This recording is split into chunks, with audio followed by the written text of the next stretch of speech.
நாராயணா, என்னம்மா? நேத்தே சொன்னேன்ல பசின்னு ஏகப்பட்டது தின்னு இப்போ வகுத்த கலக்குது போல. என்ன பண்ணுறதும்மா? ஆ நேற்று நீ சொல்ல கேட்காம விட்டேன். ஆ இப்போ வயிற்று கலக்குது. கலக்குதுல்ல. பசிக்குனா உணவு சாப்பிட்ற அளவு தாண்டா சாப்பிட்ணும், புரியுதா? மா, ஆ என்னோட பசிக்கு நீ சமைச்சு போட்ட நான் சாப்பிட்டு பசி ஆத்திட்டேன்.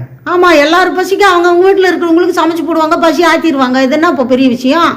இருக்கு. என்ன இருக்கு? உணவு இருக்கா? இல்ல, ஆ இதுல தான் எனக்கு கேள்வி இருக்கு. என்ன கேள்வி? நேற்று நீ சமைச்சு கொடுத்ததுல என் பசி தீர்ந்து போச்சு. ஆமாம். ஆனா ஆ நீ சமைச்சு கொடுத்தா இந்த பசி தீராது. அப்போ அவங்க வேற வீட்டு பக்கத்து வீட்டா இருக்கும், அவங்க பசி அவங்க அம்மா அப்பா பொண்டாட்டி பிள்ளை அக்கா தங்கச்சி சமைச்சு கொடுத்தா அவங்க பசி தீரும். அங்க போனாலும் பசி தீராது. ஹோட்டலில் போய் சாப்பிடுவாங்க, அங்கே போய் பசி தீரும். அங்க போனாலும் பசி தீராது. அப்போ அன்னதானம் போடுற இடத்துல போய் அங்கே போய் சாப்பிட்டா பசி தீரும். இந்த உலகத்துல எந்த மூலைக்கு போனாலும் அவனுக்கு பசி தீராது. அந்த பசி தீராதா? ஆமா. அப்போ அது என்ன பசி? பசி தானே. பசிதான். பசி எதுக்கு தீர மாட்டேங்குது? அந்த பசி என்ன பசி? எனக்கு ஒன்றும் புரியலடா. அது என்னடா பசி? அது வருஷத்துக்கு ஒரு முறை வரும். வருஷத்துக்கு ஒரு முறை வர்ற பசியா? ஆமா. இது அந்த எல்லாருக்குமே பசி தெரியும். அது என்ன பசி? தமிழர்களுக்கு எல்லாருக்குமே தெரியுமே.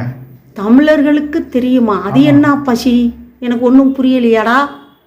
ஐப்பசி. ஆ ஐப்பசி.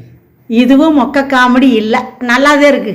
ஐப்பசி. ஆமா, ஐப்பசி. ஐப்பசி. ஆத்தாடி, உண்மையில நல்லா இருக்குடா. இப்ப நான் பேசல, எனக்கு பசிக்குது. சோத்த போடு. அந்த வறண்ட போடுறடா.